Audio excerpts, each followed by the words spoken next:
Greetings, fellow pals and gals of the YouTube world. It's your boy, the Wolfgamer25, and we are back for another riveting section of Figure Friday.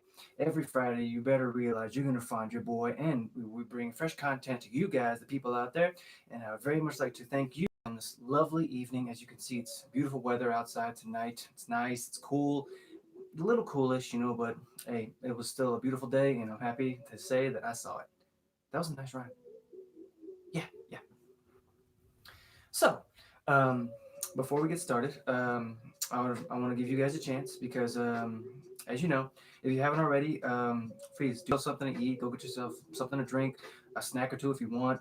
I'll give you a few minutes. Please take your time as needed. It's just you, me, and the merchandise. Please, please go right ahead. I'll be right here waiting. Because as it turns out, I have to go get my drink. Chill.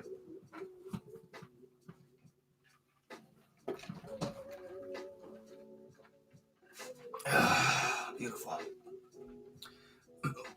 Oh boy, did I check that already? Okay.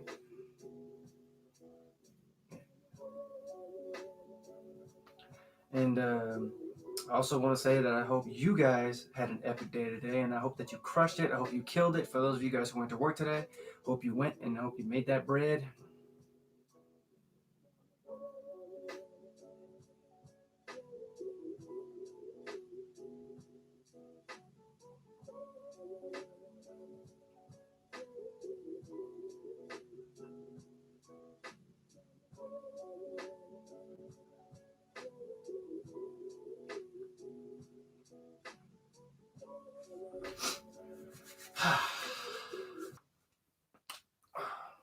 Gotta stretch real quick. It was a long day today.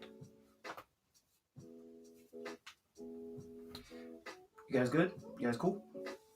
Okay. I do hope that you're taking care of yourself. I hope that you guys had an epic day today. Once again, um, I invite you to sit back, relax. Hey, put those hands behind the back of your head, kick your feet up, and relax to breathe a breath of you, me, and the merchandise of today. But before we get started, I want to just let you guys know. Um, there is more upcoming stuff for this channel. I'm actually thinking about maybe introducing maybe others to bring into my channel. There are other folks out there that I know who get into this sort of thing, and I would very much like to say that that is a possibility that is probably going to be happening in the future. But for those of you who know, please do me a favor and stay tuned. And why don't we just go ahead and get started, huh? We will be introducing three figures tonight. Two new, one that I have procured before, but I haven't had the chance to talk about. But for today, we will be taking a trip into two different worlds. We'll be taking a trip into the world of gaming and also into the world of movies. Now, I know that it's been a while since we visited the movies, or sorry, forgive me, the world of video games, but I haven't really had the chance to delve into it as much. But until recently, I did find a key character in one of the biggest game franchises, and I've shown him on one of my previous videos before. But we're going to be revisiting that person today. But don't worry. I will provide you guys with as much information as I can as to who he is, just mainly for those who are new to this person who don't really know a lot about him per se. I want to help you guys understand who he is, where he comes from, and why he is the way he is. And so, as I said, we're going to be taking a trip into three different worlds. Sorry, strike that. Two different worlds. But in the same way, it's kind of three, but I'll get into that and I'll tell you guys why. But yeah, kind of two-ish, kind of three-ish different worlds, and three mundos diferentes. I hope I said that right. Oh. Okay, Google. How do you say three different worlds in Spanish? In Spanish, you would say tres mundos diferentes. Yes! Score one for the Rook. Sorry, that's just me. I'm not really, I have to see if I'm right on things, especially when it comes down to that, because me and that Latino side of me, I just want to be sure. But why don't we just go ahead and get started? For the first one on the list, we're going to be bringing up another one of my favorite female gamers, gamer gals, if you will. She hails from a kind of a second popular video game franchise, almost as famous as Mortal Kombat, but still they're coming in the running of second. But that's not to say that they're not one of the best, because I played this game alongside Mortal Kombat back in the days of the arcades, and they did make a movie, and I don't really see what everyone's beef with it. I thought it was a good movie, really. I thought it was good. I mean, yes, it was lacking in some areas, but I mean, it still made up for it with great character development. The fight scenes were amazing, graphics were good. They also had, the great stunts, which makes a very good movie, in my opinion. But I'm rambling. I'm sorry. But she hails from China. She is an expert martial artist. She is an Interpol agent, and she is currently trying to hunt down the one who killed her father. I know, classic story, right? But anyways, she's the mistress of kicks also, and she really knows how to make them thighs work. Ladies and gentlemen, I want to give you Chun Li. That's right, folks. Chun Li, as she is, pronounced. Go ahead, Chun. Give him a spin. Let him see how good you look. As you can see, you're walking the patented, hair buns that she's got going on, which is always a good thing. The gauntlets, which of course are trademark for her, and of course the white boots, which are one of her more key components to her costume, because they make her somewhat lighter, a little bit more agile, if you will. And I do know that she does have a what is it? Dang, I know she has a super move, but I can't think of it for the life of me. It's been a while since I played Street Fighter. I mean, next to Chun Li, there are other favorites I have. Ryu is another one. Ken, Blanca, Guile. Um, I know that Zagat. Yes, it's true. He is a villain, but I like him for his fighting style, as well as Vega. But I kind of feel like Vega is sort of like the Wolverine, if you will, of Street Fighter. It's just he can't really heal as good as Wolverine can. But that's just me. Let me make a slight adjustment here, folks. 1 second, 1 second. Let me just fix this here. Easy, easy. Just do it. Come on, relax. There we go. Ah. Oh goodness. Sorry, Charlie. Why'd you kick me like that? What did I ever do? Hey. But yes, as I said here, I know that her debut was in the arcade days, the not necessarily the 8-bit days, if you will, but it was pretty close. I won't lie. I did play and main her the very first time that I picked up Street Fighter, because I feel like her playstyle just kind of fit my movements a little more, and she still feels like the most fluid character. Sorry, I can more along the lines of, like, see, here's Chun Li and here's Ryu. They're kind of dead even, but at the same time, one always can kind of overshadow the other one, because I feel like they're both great fighters. They both come from great backgrounds, great family history, and as I said, Miss Chun Li here, she has an endeavor on her hands to try and track down the man who killed her father, which of course, Mr. Bison. That's right. Probably the biggest known villain in the world of Street Fighter, and probably one of the most powerful. I mean, next to Blanca, which of course is one of the many rivals who can stand toe to toe with Bison. But Chun Li, she has been known to hold her own and even bring Bison to his knees, begging for mercy. Oh, the poor bastard. But, anyways, we're gonna go ahead and move on. Let me just set Miss Chun over here. Easy, easy. Okay. Cool. Chun, are you gonna stay? Are you gonna stay? Are you gonna stay? I'm asking. Okay, she's gonna stay. Cool. So, um, now we're gonna get into the new figures that I was able to procure today.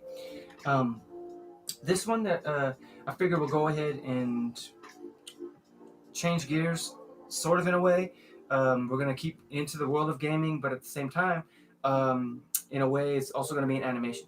Because I'll tell you why. If you'll just bear with me, folks, just bear with me. The next individual that I'm gonna go ahead and introduce, he hails from the world of Mortal Kombat, if you will. One of the biggest known faces of Mortal Kombat. He's become the trademark for them. His moveset is amazing. He really knows his way around a kunai. He knows his way around blades. and at the same time, one of his key rivals knows his way around a snowflake, if you will. And this person in particular, um, he he was the master of his own clan, but however, certain circumstances had kind of got to him, and in a way, he kind of had his old life destroyed to give birth to a new life. And in a new life, I gotta tell you, this one really, really, really hurt him. But he is the master of the Shirai Ryu, and he really knows his way around that anger because it burns with the white hot intensity of 1,000 suns. Hanzo Hasashi, aka Scorpion. This one, however, is the new updated Mortal Kombat 11 Scorpion. Now, I have been searching for him. There are other fighters out there. I know that a Baraka and Kitana was introduced, and I gotta tell you, me not being a big Baraka fan, I am still gonna try to get my hands on him and add him into the Wolf Pack, and I most definitely am gonna get my hands on Kitana because she is my favorite female Mortal Kombat fighter. Sorry, Melina.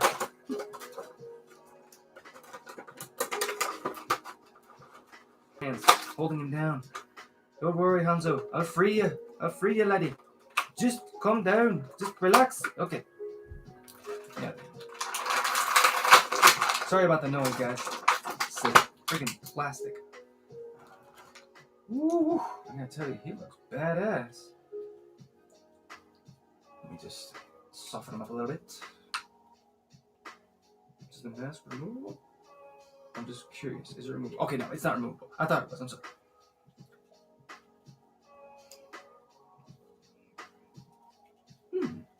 Okay. And now what you'll notice about this one is that this is his first costume in the Mortal Kombat 11 game series. As you can see, rocking the trademark yellow and black, but as you can also see, he's got a little hint of red thrown in there. And I gotta tell you, that's a beautiful combination when it comes down to it, which I'm pretty sure, he probably looks high as a kite. But hey, that's their stipulation. I still think he looks badass. Okay, and as accessories, of course, let's talk about the accessories here. Which, of course, some of them, and well, basically a couple of them are pretty standard. Which, of course, the patented, things.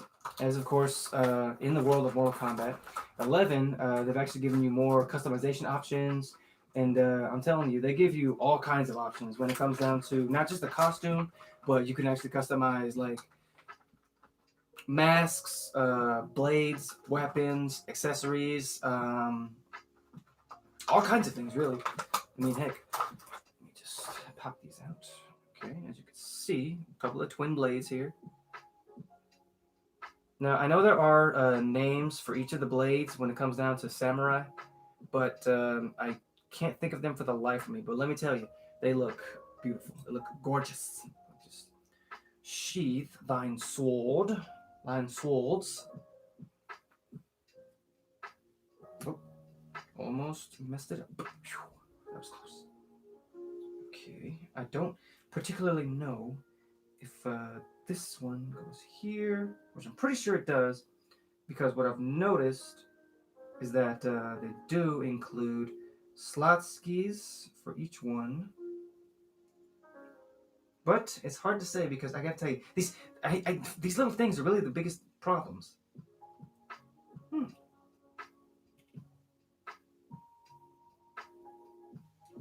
Or maybe, just maybe. Oh, you don't say. Oh, okay. Oh, wait. I think I see that. Hang on. Let me just bandangle something real quick here, Hanzo. Oh, yeah. History. I forgot some little history about this character, just for those of you guys don't know. Before Mr. Hasashi here became a hellspawn of one of the sorcerers, he used to be a family man. He had a son. Certain circumstances had happened, and poor Satoshi was actually killed at the hands of the Lin Kuei. Now, most people have stipulated that it was all pretty much Quan Chi's fault because in a way it was, but in Mortal Kombat X, I do know that Hanzo he did get his revenge by taking Quan Chi's head. You know, blood for blood. His debt was paid, and in full, he was actually able to give honor to back to his clan, which of course is the rival of the Lin Kuei, the Shirai Ryu. Oh, you know, I really wish. Oh, it did. It did come with a stand. See that little black part right there, folks? I meant to include that. Sorry. He did come with a stand. Maybe there's a thing I wanted to see here.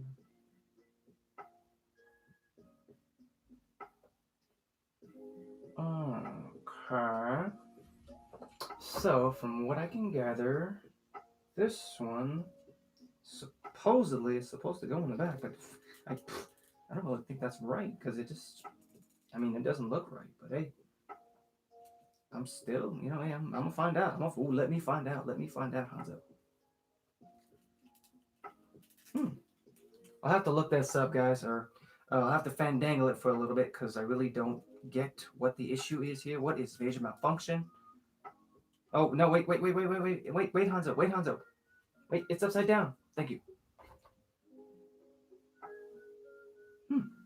But anyways, I'll mess with that a little bit more. I want to be able to move on to one of our biggest guests of the night because this one, however, is hailing from the world of television. Now, this one, he kind of threw me for a loop a little bit for the first time I watched him, because the first time I watched this guy was back in the 90s version of this particular movie. Now, this gentleman here, he is known as a master. He is a father figure, and at the same time, he's a fighter.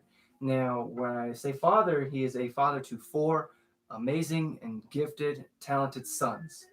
And he himself, in a way, his story kind of revolves around master and pet, if you will. No, that's not a kink. That's not a kinky thing I'm talking about. Please, for those of you guys, keep your mind straight. All right.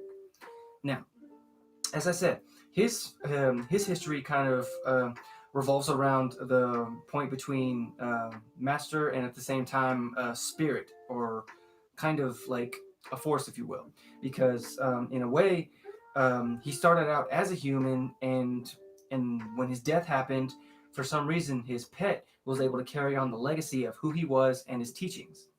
Now, back in the days, he there was a moment where the master was training in the art of ninjutsu, and however, somehow the pet, if you will, he was kind of smart, growing intellect, if you will, as he grew older.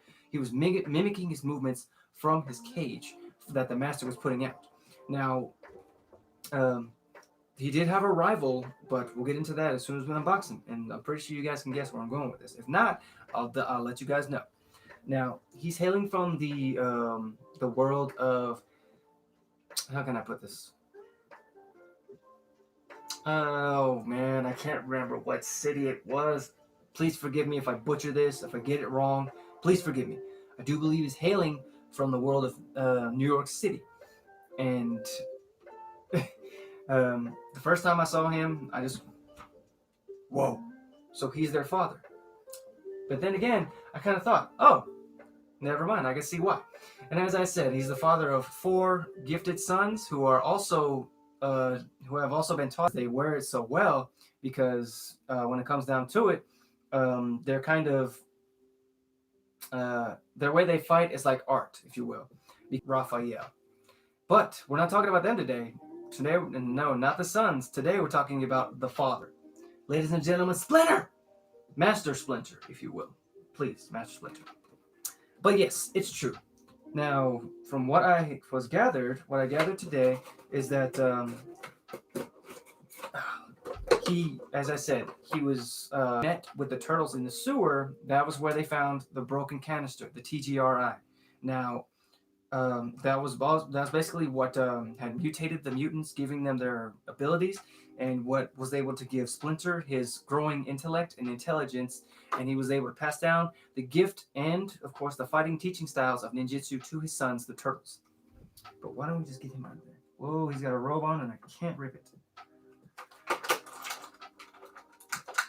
Okay.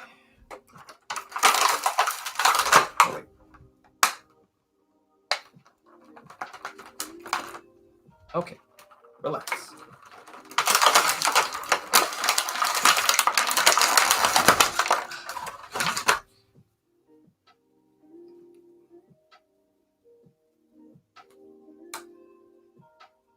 Ah, there he is. I gotta tell you, I love the fact that they gave him this robe, because this was what he was wearing in the first Teenage Mutant Ninja Turtles movie. As you can see, hang on, look down for me, Splinter. Oh no, look down for me. You gotta look down for me, girl. Oh crap, that was close. Okay, there he is, folks, Master Splinter. He wants you to take his hand, so he can show you the ways of ninjutsu. Oh no, just Master Splinter, please, please, please. Mark robe from now. This one is hailing from the first Ninja Turtles movie, and he is rocking the wrappings on his feet and of course on his tail, and the I know that he did come with a few accessories. Of course, we're gonna get into those. Huh. I keep forgetting that living with four sons who love pizza, it wouldn't be the Teenage Mutant Ninja Turtles. He wouldn't be the father unless he got his own slice of the pie. As you can see, he's got little olives, little chives, maybe a few pepperonis on there. That's crazy. And of course, the canister trademark of the liquid in there. Of course, you can see it. It's because it's got silver tape on it, folks, so the light is killing it right now. There we go. Oh crap, it's upside down. Now, I'll have to read up more on that because I know there is a story behind it, and I'm going to get down to the bottom of it. Yes. The very weapon that he used to defeat his greatest rival. Oroku Saki was his greatest rival, and with these weapons, he was able to slay him and bring peace to his soul and to his master, Omatoyoshi. The Nunchaku, which of course so generously given to him by his son Michelangelo. I mean, of course, after it was abandoned, kind of thrown over the ledge after Leonardo made a fool out of himself and get into a fight with Shredder. But that's best for another time.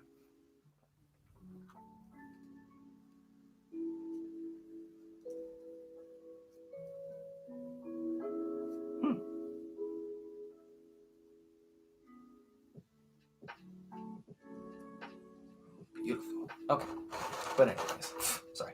Let's get one more swig of the swig here. Oh my goodness.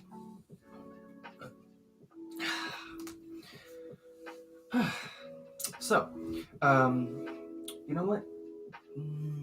Should I? You know what?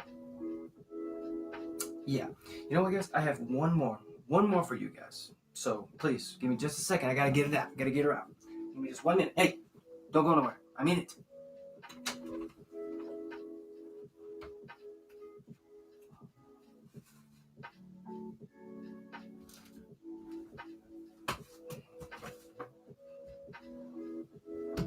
Make sure you don't see it. Make sure you don't see it. Okay. Now this next one I'm going to introduce, I figure it's a bonus that I've been wanting to introduce to you guys for a little bit. We're going to shift gears now into the world of anime. Yes, as I figured, it's been a while since I've visited that place, so I figured why not, right? So I do hope that you guys will help me.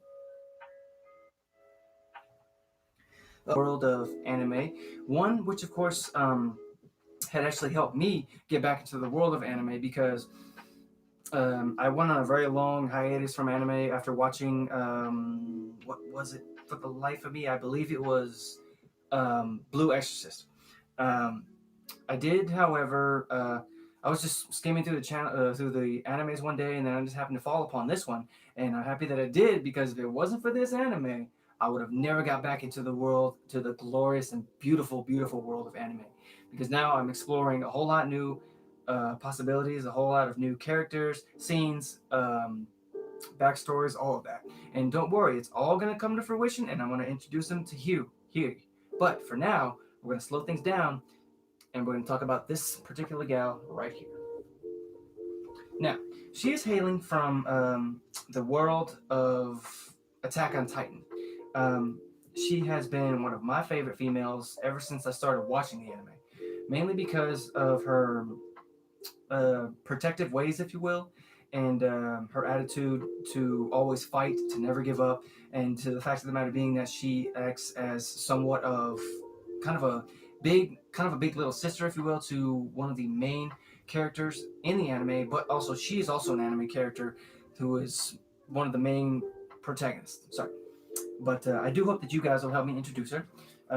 Most people know her as one of the biggest Titan Slayers out there, but she also has a name, the last name of Ackerman. Ladies and gentlemen, Mikasa Ackerman. That's right, folks. Now, I know the lighting is introducing a glare onto the friggin' box, but we're going to go ahead and slice it open, and we're going to look at her. Now, this is a Figma figure, which is my personal favorite because they include all kinds of accessories. And what I love about it is the fact that they give it a little carrying bag, which of course to put everything in there, which of course is one of the biggest things that I love. Easy, easy now. There's a lot of little parts in here, and I'm gonna try my best to not lose them.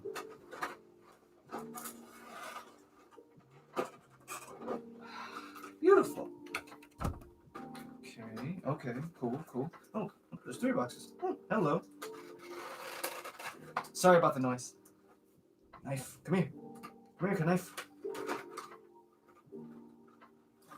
Oh, okay, I see. I was wondering where that was.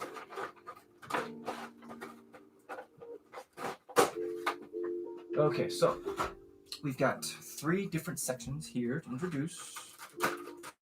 That thing is 4 boxes. Woo! 4 boxes of plastic. Oh my goodness, that was close. Okay. Get back in that box. Okay.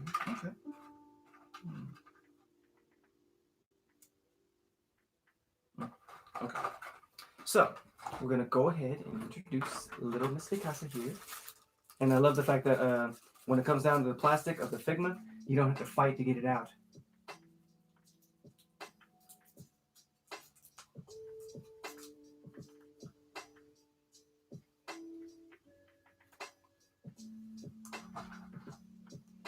Give me a minute, folks. I gotta fix this real quick.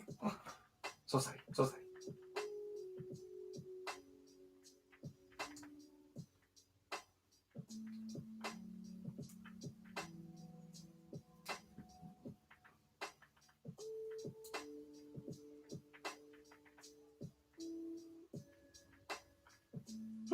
Okay, cool. Oh, there we go. We'll fix that. Don't worry, folks. But yeah, I have some history about Mikasa here. She grew up with 2 of the main protagonists here, which are Eren and Armin, in the God forgive me if I butcher this name, Shingishina or something like that. Yeah, she is she's an expert fighter. She knows how to defend herself.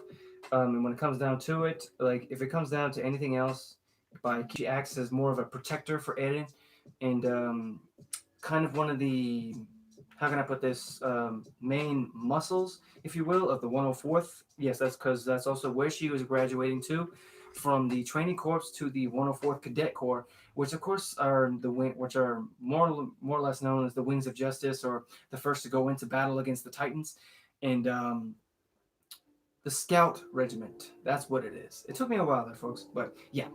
Piece of the Scout Regiment is where she is, because she's basically the backbone, and she knows how it all works. She knows how it all goes. Huh. I did not see that coming, but okay.